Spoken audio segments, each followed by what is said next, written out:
Dear friends, this week, in the honor of holiday of Shavuot, I would like to share with you the list of 10 commandments. The first commandment is, I am God, your Lord. There is oneness of God and unity between all the events and people that live in this world. And it's not always easy to see that, but it is definitely so. The second one of the commandments is not to make an idol in any form. Now, in today's world, this could be money, this could be a desire, or any kind of weakness that we all have inside. We should be careful not to make that into an idol. The third one is we should not misuse God's name and use God's name in vain. This is very important. It teaches us about the power of holiness and the power of the Word. The fourth lesson that we are to know is to remember Shabbat. Shabbat is the day of rest. God created the world in 6 days, and in the seventh day, the world rested. We should know always that there is a balance between doing and being, between creating and respecting what was created. The fifth commandment is honoring the parents. Parents are very significant in obviously creating a body, and God brings a soul. So we should always remember to honor the parents regardless of our age.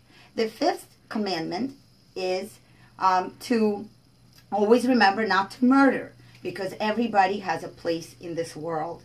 And if God brought a person into this world, that means that they belong. Not to commit adultery is the seventh. And the eighth is not stealing, because whatever we have is what was meant for us.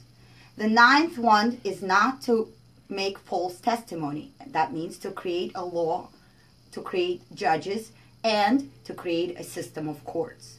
And the 10th one is not to covet. That means not to desire something that is not belonging to us. Everything that we have is exactly what we need to fulfill our potential, to bring our goodness into the world. And that brings me to this week's Torah portion called Naso.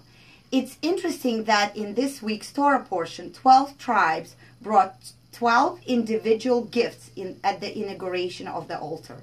And yet, despite the fact that they were identical, it is interesting that they were received in a very unique way. We all wake up and we all go and do pretty much the same thing. But at the end of the day, we bring our individual uniqueness, our individual thought, and our individual intention into everything that we do. And to God, that is eternal. And that is the most precious gift. May we shine with our commandments. May we uphold what was given to us on Mount Sinai. Have a blessed week. Thank you.